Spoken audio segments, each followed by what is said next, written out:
The camera catches a killing as it happened yesterday in North Lauderdale, Florida. The tape comes from Channel 47, that's an affiliate of Telemundo, which is doing a story on a troubled family. And we warn you beforehand, the scene is quite graphic. The tape was rolling when Emilio Nuñez placed flowers on the grave of his daughter. The pregnant 15-year-old died tragically over Thanksgiving, shooting herself in the chest. Just then, Nunez's ex-wife showed up unexpectedly at the cemetery. While the reporter spoke to her, Nunez crept up behind.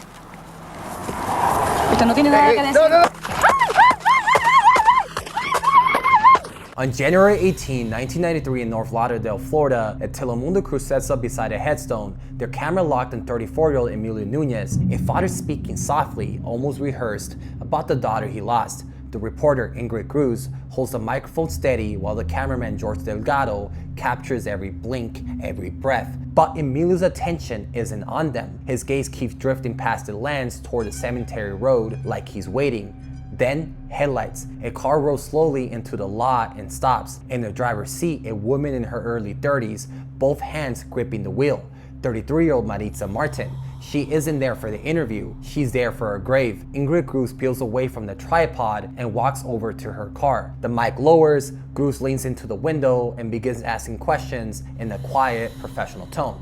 Maritza, she doesn't answer, she stares straight ahead. Across the grass, Emilio recognizes her, his ex-wife, and his body changes. His shoulders lock, his jaw tightens. He breaks from the camera and walks toward a red 1989 Jeep Cherokee. The driver door swings open and his hand disappears beneath the seat. Nothing yet. He shuts the doors, rests an arm against it, and just stares. By the car, Cruz is still talking to Maritza. Finally, Maritza opens her door, steps out, and does something small but unforgettable. She pulls out a small scrap of paper, scribbles down the Jeep's license plate, GAA71B, folds it, and turns her back to them all. She walks towards the grave.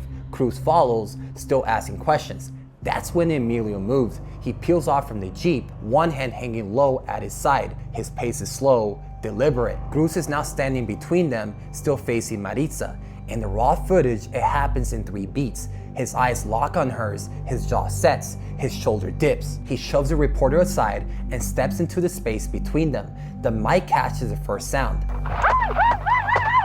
Maritza jerks forward as rounds rip into her chest and head. The force whips her body before she collapses onto the grass, just feet from her daughter's grave. But he isn't done. He stands over her, firing again and again until the slide locks back. Then in Spanish he says, "I should have done it a long time ago." He turns, runs for the red Jeep, and is gone. The crew just stands there, frozen. The wind hisses through the trees. The echo of gunfire lingers in the air, and then sirens growing louder, closing in. That 45 seconds of raw, unbroken chaos will air on television by nightfall, sparking a nationwide debate whether the cameras had just captured the news or crossed a line that can never be uncrossed. Police lock down the cemetery. Witness statements match the video. Within hours, they find the red Jeep abandoned in Hialeah. Emilio is nowhere. A bulletin goes out. 2 days later, U.S. Marshals boarded a westbound Greyhound in Texas. They found him in one of the back seats. As they closed in, he reached for a pistol hidden in his pouch. But before he could raise it, they slammed him down and disarmed him.